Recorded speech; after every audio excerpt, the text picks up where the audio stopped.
Purposely. Your life, God's purpose.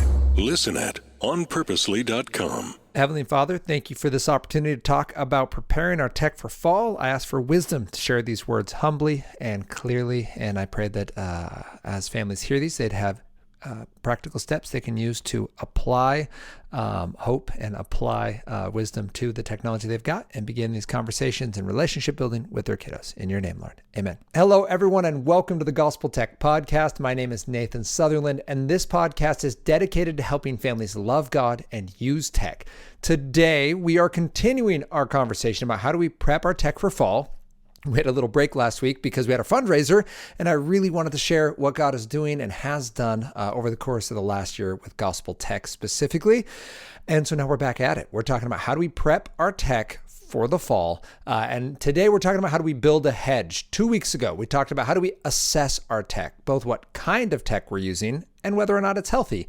Today, now we know what tech we're using. The question is, all right, but how do we protect the tech we have? We know what we got. We know whether it's tool or drool, and we know whether it's healthy or not. So let's say it's healthy and we've assessed it well for our family. How do we make sure it stays healthy? Well, that's where hedge building comes in. There's 3 parts. First, we build a hedge around our network. Then we build a hedge around our devices. And finally, we build a hedge around our family. And all of this is relational. The reason I want to be really intentional with this conversation today is I do not want to get to a spot where we start thinking, if I just had good enough rules, then my kid would be fine, because it's not true. Your child is not a problem to fix. They're a person to love. And if good rules were all we needed, then the Old Testament would have been enough. You just hand your kid the law and say, there you go, kiddo, just do that. And once they've imploded on themselves, then you get to share the gospel and be like, right, because you need to have a regenerated spirit. You need God's Holy Spirit to be able to do this stuff. And that is really the goal of Gospel Tech. How do we use our tech from the hope we have in Christ, not use it for hope? So I'm not just going to tell you how to fix your kids, but I will give you some really practical ways to help make sure the tech that's out there stays in its proper place, as Andy Crouch likes to say from the TechWise family. How can we use it without handing our children something that's more dangerous than we intended, or having those kind of technological hooks that it does what we want, but there's also this side piece that isn't what we want and we weren't really prepared for. So that's today's conversation. So big picture, we're going to talk about how to build our hedges. And with no further ado, let's get this conversation started. Welcome to the Gospel Tech Podcast, a resource for parents who feel overwhelmed and outpaced as they raise healthy youth in a tech world. As an educator, parent, and tech user, I want to equip parents with the tools, resources, and confidence they need to raise kids who love God and use tech.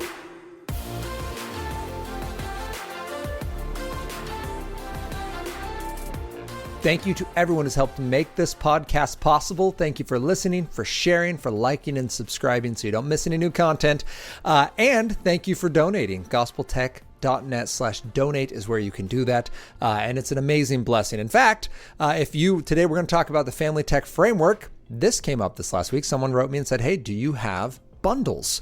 And we do. I just realized I'd never made a button for that on our website. So if you go gospeltechworkshop.com, there's the regular workshop. It's a 2-hour workshop if you were to watch it straight through. And it comes with a PDF workbook that you can print out yourself or just read through right off your device. But if you wanted to bundle it, if you go 10, it's 20% off, and then it goes up from there on the discounted bulk purchasing. So you can check that out if you're interested. Again, gospeltechworkshop.com. We'll reference the Family Tech Framework when we get into the family part, but that came up because of an awesome listener question. And I was like, yeah, we totally have that. And I failed to make the button available. So there you go. We're all learning in this. Today's conversation, after assessing our tech, is how do we build a hedge? Again, 3 areas: around our network, around our family, around our network, around our devices, around our family. Start with network. This is just the word that means your wireless internet at home. If you don't have it, then that's a different conversation. But assuming many of us have, in fact, some of us are just, if you have TV, it comes with wireless internet. It's the exact same device. One part of it kicks it out cable to your television. The other part kicks it out to your devices around your house, whether it's your Nest or your Kindle readers or your smart TVs or your gaming devices or your smartphones when you're at home, your tablets, laptops, all that. If there's internet that doesn't come from cell service, then you have wireless internet. That's the first thing we have to protect. The idea here being we're going to make every device that doesn't have its own cell service obey the same rules. So someone brings over their Nintendo Switch. That's great. That Switch is going to follow all the rules that your family has set. There are other ways to do this. I know people that have, I always make fun, I call it Skynet, but it's Starlink. All right, if you have Starlink, there's the real word. If you have Starlink, that you have some functionality on this. There's an app for the parental side. You can see what happens on your network, and you can set time limits and device settings on there. Great. Some of you use something like Xfinity or Comcast. Some of their devices come and the box itself is called a router. And that router comes with certain settings where, again, you can see what's happened on there. You can set some device settings. You can set some timelines. Awesome. What I use is called the Griffin router. I needed a new router. I had an old D-Link wireless router, and it was at end of service. It was no longer getting software updates. It was probably 5-6 years old. So I needed a new one, and I got the Griffin router. It's Griffin Connect, Gryphon Connect.com. They're also sold at like Best Buy and other stores now. And what I like about the Griffin device is it has 4 categories for devices. So you can set up like, oh, this is our school learning device for homeschool. This is our Roomba and Nest and Smart TV. Not Smart TV, Roomba, Nest, LED lights, like things that have just functions. They don't have any direct internet, app usage or anything. Then you'd have things like your smart TVs and gaming devices.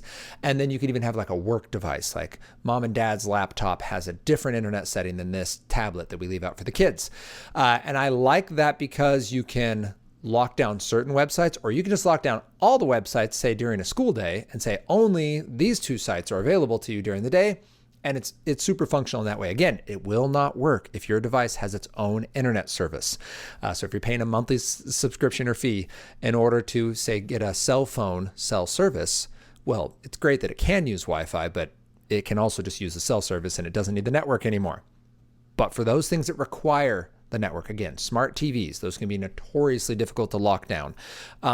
Tablets of all varieties. This takes care of burner phones. If someone borrows a phone from a friend, brings it to the house, tries to log onto the Wi-Fi, it'll first of all tell you that a guest has logged into the Wi-Fi. And second of all, it is now beholden to all of your family rules. So that is a beautiful layer of just trust and expectation already met. Open communication with your kids. You're not trying to set up a digital prison. You are instead trying to set up digital safety boundaries, guardrails for your family to say, yes, I love you and I trust you to an extent. And when I give you these devices, I want to make sure these devices are not fighting you on your good decisions. And a network hedge is a wonderful way to do that. So I like the Griffin router. There are a couple other ways to protect your network. Canopy is a product. It's got a monthly subscription. Griffin router is a one-time fee, but it has upgrades you can do. You can do some filtering options. You can do some malware protection. It's encrypted for your personal network so people can't get into your nanny cam from the cul-de-sac kind of thing. So I like just some of those personal security features, and the monthly stuff is awesome as well. I don't use those. I just use the functionality of being able to lock down different devices and making sure the whole network is on the same page. Canopy is an additional piece. I would not do only this for a family, but it's great because you can put it on a device. It's not network wide. It has to be by device. So I might be stealing my thunder from devices, but Canopy can real-time block for inappropriate images. Real-time meaning it uses AI to scan what comes up on the screen and it'll just blur them. Like if you're just scrolling through Google, for example, it'll blur something if it slipped through the filters.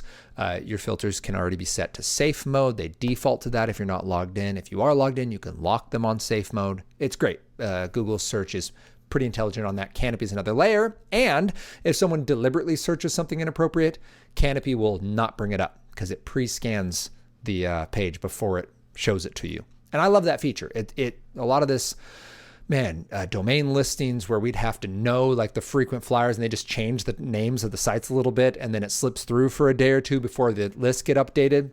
This fixes that. It's one of the few amazing uses of AI. So I really appreciate that. But that's another option when you're trying to protect your network level, doing something like that. If you already have a router you really like, something like the Bark Home. So Bark Home is a device you connect to a router you already like, and it gives you many of the same features. It allows you to have an app that sets time limits and device settings and see what's happened online and all that. So Bark Home is another great option. Then you build a hedge around your devices. So your devices are the things that leave with you when you go out into the wide world. And I would emphasize that purpose, especially here in America. Most of us who own smartphones also have Wi-Fi at home. Not going to say everyone, but many of us. If you own a smartphone, there's a really good chance you have wireless internet in your house. Well, the smartphone was so that you could stay connected when you're gone. But now you're not gone. You're home. Now you need to put your device into something. You can certainly do it in a drawer. It's what we do in our family. Yes, we have times when we can go check that. Yes, if someone is pregnant or sick or you're expecting something, you can absolutely check it or even keep it on. You turn on the ringer and toss it back in the drawer. I get it. But that's not our default. Our default is this device goes away because I'm home now. I'm connected. Now is my time to be present. And if I need to know something like, hey, when is that Mariners game? Come on, Mariners. If I need to know that, I can Google that from our laptop. I can search that from a public device that's on our network that we have now set up and protected. I built that hedge around. Our individual devices can go in something else. We talked to the owner of, or co-owner, I guess, of Aro, A-R-O, and goaro.com is the name of that website. And it's basically a box to put your phone in. It doesn't lock. It simply tracks how long does your phone stay in there, and it helps you be intentional with I want to put this phone in there, I want to leave it there as long as I'm home, as long as possible, and it tells you how many times you picked it up and tells you how many times you checked it. It's simply accountability, because some of this stuff is now second nature. We don't think about our phones. We're like, of course I'm going to have my phone on me at home. Something like RO, something like just putting it in a drawer helps us reflect on, is that helping me be present? Is that helping me be intentional? So then we have that device and we leave. Okay, well, how do we build a hedge around that? We need something on that makes sure that someone else sees everything that happens on our phone. The two that I really like, Bark is amazing. In fact, in talking with Sam Black, the VP of, I want to say it's Recovery Education. I think I got that right, Mr. Black, I hope. At Covenant Eyes, he's like, Covenant Eyes is phenomenal for teens and adults. However, young adults, they run into other stuff. Pornography is only like a third of what they have to deal with. They still have to deal with bullies. They have to deal with strangers, or as Chris McKenna from Protect Young Eyes says, tricky people. They have to be able to navigate a world where they want to say and do mean things, and mean things are said and done to them. And your job as a loving parent is, okay, I trust you enough to give you this device, but when things go off the rails, because they will, either because of curiosity, because of a broken world, because of a bad actor, how are you going to know in time to intervene? When symptoms start showing up in other parts of life, when your child self-reports, that's a big ask from a kid. Absolutely want to train them and expect them to do that. And we want to verify. So something like Bark allows you to be into that space, bark.us. It's a monthly subscription. And the idea is it tracks text messages. Track is a strong word. It will alert you if something goes off. There's keywords, key phrases, key searches, and topics that will be alerted in a escalating scale of concerning. So maybe some swear words happen. You'll get a notification. All right. Maybe some emoji combos are used. You're like, well, it's probably worth following up on. The point, though, isn't, aha, I caught you. Now I've got you. The point is, oh, I saw this come across this time of day between these people. Here's what I saw. What's going on? It's meant to be that technological win for your kid, because even when your kid makes a mistake, that's a chance to raise them up in the way they should go. Sometimes, I know I do this. I get this idea that like, if I did good enough parenting, my kid wouldn't make a mistake. That's not true, and that's not biblical. The premise here is your child is going to make a mistake, sometimes on purpose. So as loving parents, what do? We intervene, we call it what it is, and we call them to repent and turn away. Sometimes they won't. They made that choice on purpose and they liked it.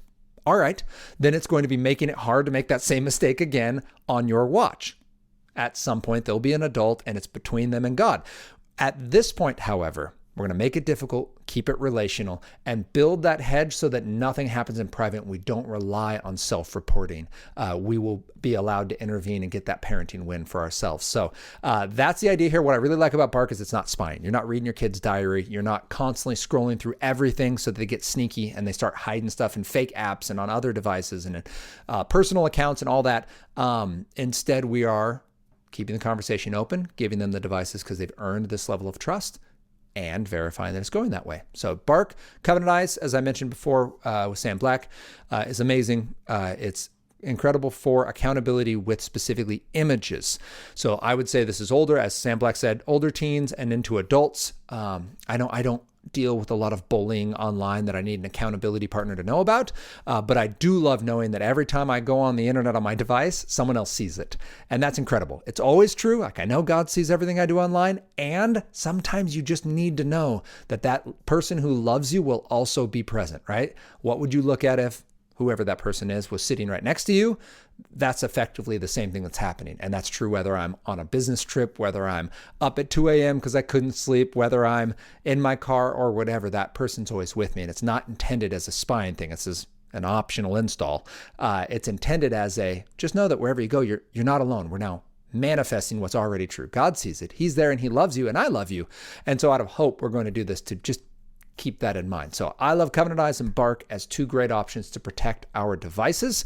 And I would add the bonus of, please don't give your child a device if they're not, specifically talking smartphone device in this case. If they're not 15, they don't need it. You can get them a dumb phone.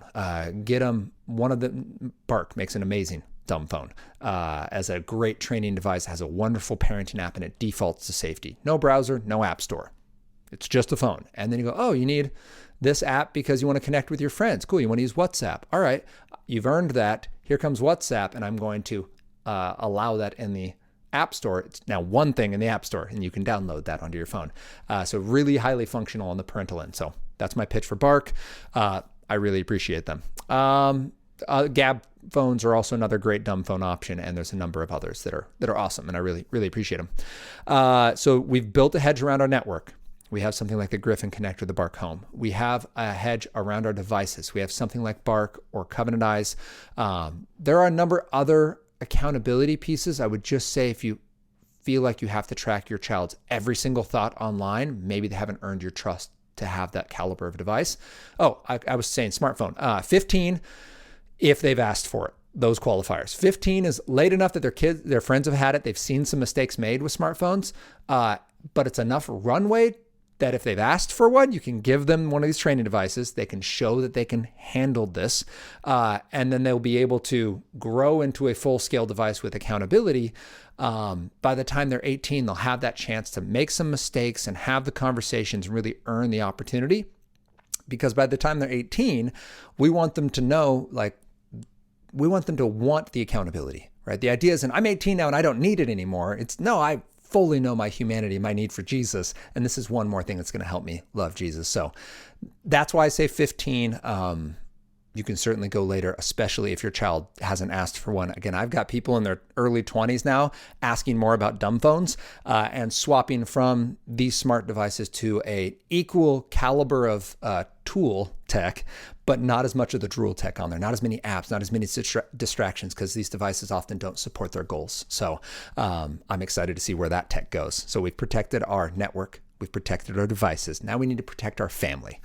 And the idea here is making sure the relationship comes first. And that's going to come in two ways. First, we are going to make sure that we have established basic ground rules. You need, with your family, some understanding of what tech you're going to use, when you're going to use it, for how long you're going to use it, where it's acceptable, the content you're going to engage, your priorities as a family. This is part of when, but it is a separate idea. Like, first thing we do is family dinner. And then the thing we do is schoolwork. And then the thing we do is right? And then you get down to, this is where we, if we have time, join social media or play a game or watch a show. We train our children how to prioritize what is most important, not just what's most convenient, to keep tech in a spot and go use it and then walk away from it, right? That's part of this. So you need a family framework to help build that out. I mentioned at the beginning, but if you want help in doing that, I made a tool to do that, gospeltechworkshop.com. You can find it there. You can check out the PDF. You can check out some of the early lessons in that. And if you were to do the whole thing in one sitting, it'd be 2 total hours, or you can do it in these little 8 to 10 minute chunks. But first half is kind of how do we talk about it, tool, drool, tech, reset, that stuff. Second half is how do we actually make the framework with our family, and you could do one a night for a week, but helps you walk through that conversation, gives you some options, and make sure that young people have a voice. If your kid is 6 or older, they can do it. Maybe they can't read it all. You'll have to read it to them, but they have the opportunity to suggest rules for the family or to go, you know what, I don't think that applies, or I don't like that rule. And more than the rule, what matters when making a framework is the why. Why do we have this rule? Why do we have this expectation? Why does Nathan Sutherland not play video games? It's not because I'm scared of them. It's because I've proven through years and years of practice to be unhealthful when I play my games. I need to not have video games around in order to be as focused as I can be on what God's calling me to do. And that's been 12 years of that being true. It's not a new thing, but I do need to explain that to my kids. Hey, we're not scared of games. You guys will probably be able to play games. And if I see it going off the rails, if I watch your reset slip and you start gaming, but your relationships fall apart, your emotions implode, your sleep disappears, your enjoyment gets so focused on one thing, it's at the expense of everything else. Your time gets sucked in and you no longer have the ability to manage and be satisfied with the time you've got, then we're going to change plans here. We're going to find some alternatives. We're going to remove and replace, right? Like that's the conversation. That's what matters more than no games or yes games in our family. The why matters. And that's what our kids need to be able to see. So we've built a hedge around our family. That's the first piece. We need these ground rules. The other part of building a hedge is making sure that we're sure the tech that they're using is a good fit for right now. This idea of safe tech is really inspired by, well, a number of things, Luke 11 and Luke 16. The first being, as a good father, as a good parent, when our children ask for something, we want to give them something good. If your child asks for an egg, Jesus says, who's going to give him a scorpion? That's what we want. Our child asks for something good. Mom and Dad, I want to be connected. Mom and Dad, I want to have fun. Those are good things. Is the smartphone the best way for you? Is this game? Is this social media platform? Is this show or music the best thing for you right now? Let's assess it for what it is. Let's look at what's involved here, compare it to Philippians 4:8 and say, all right, whatever is true and whatever is noble and whatever is pure, great. Let's assess that. And then let's look at what it does to us. I can use something perfectly good and have it produce bad fruit. But if this thing, when I use it, produces love and joy, peace and patience and kindness, cool.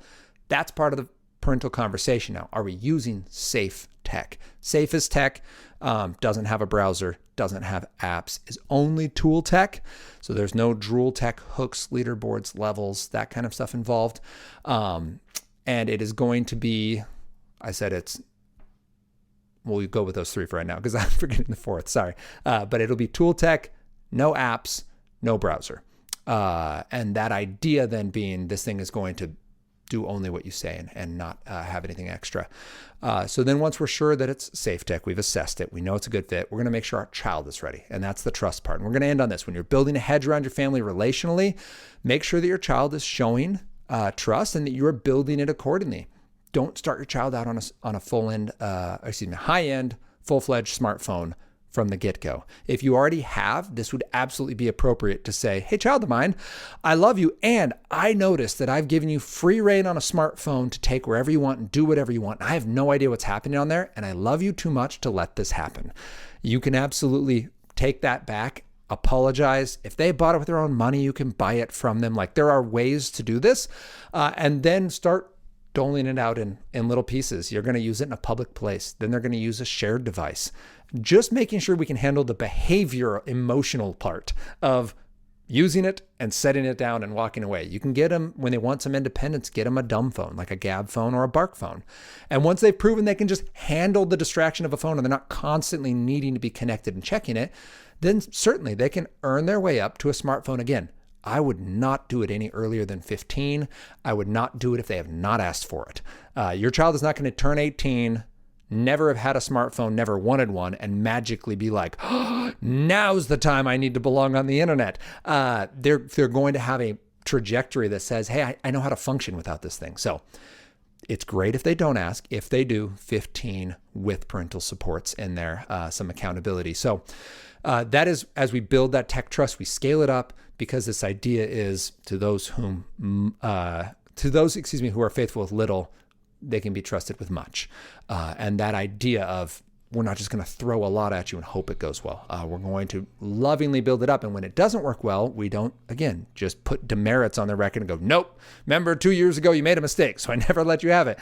You go, hey, you're just not ready yet. You need to show me, simple things. Like the things we see in the Bible is, how are you treating your parents?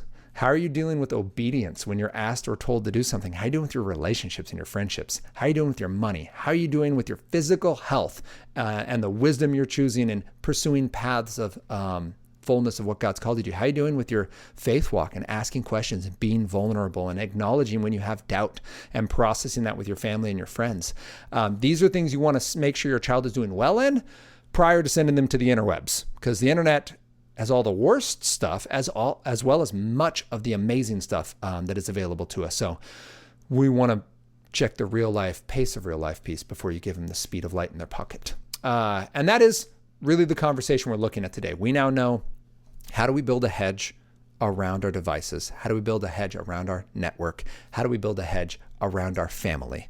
And that family piece was threefold, right? We talked about going to the top, the network, something like Griffin Router, Bark Home. The devices, something like Bark or something like Covenant Eyes, to help us have someone else see everything that happens on our devices. And then building our family, we want to have it be communication. We want to talk about ground rules. We want to talk about the safe tech. We want to make sure it's a good fit right now for our kids, that there's this trust that we are scaling, not because our kids are trying to earn our love. We love them. And therefore, we're not just giving them tech that might be too much for them right now or might be unsafe given their life situation, their previous choices, or their current level of maturity. So I hope this is encouraging as you look at the fall, as you look at your technology. I hope it gives you a roadmap that you can now act out in conversation and relationship with your family so that your kids can start to catch this vision. They can start to look around and go, oh, well, Johnny has a phone. Great, let's talk about that. How's he doing? My sons are 4th and 2nd grade. Hadley's joining pre-K next year. And some of their kids are getting devices. I'm like, great. How's that work? Oh, well, he plays a lot of video games. Interesting. What else does he do? Yeah, he doesn't do much. And this is an actual conversation we had. Like, what do you think about that? Well, the game looks fun. Yeah, probably is, buddy. What else do you think? I wish he'd come play with me. Cool. Maybe you should invite him, right? Maybe if he had a personal invite, he'd put that down and come play with you. And maybe he needs that. And that's the conversation we want to have with our kids, not shaming the kid that got the device. I'm going to trust those parents have done their homework and that they're doing it. And if they're not, I'm going to trust those parents are going to, in love, go, hey, 2nd grade son, 2nd grade daughter, I gave you this device. I can see it's not building you up in the way you should go. The fruit of this is not love, joy, peace, patience, kindness, goodness, gentleness, faithfulness, self-control. I may have said faithfulness twice. I apologize if I did. I'm not seeing you look more like Jesus when you use it. So I'm going to pull it back. I'm going to give you this other thing. Maybe it's a book. Maybe it's a dumb phone. I don't know what the family decision is, but there will need to be an intervention out of love, because the point isn't do this perfectly. The point is do this lovingly. Do this with your child's best interest in mind, which is to have them know God and to look like Jesus. So thank you for listening. Thanks for joining. If you have any questions, you can reach out to me, Nathan@gospeltech.net. You can find us on social media, Facebook and Instagram at Love God Use Tech. And you can join us next week as we continue this conversation about how to prep our tech for fall and how to raise kids who love God and use tech.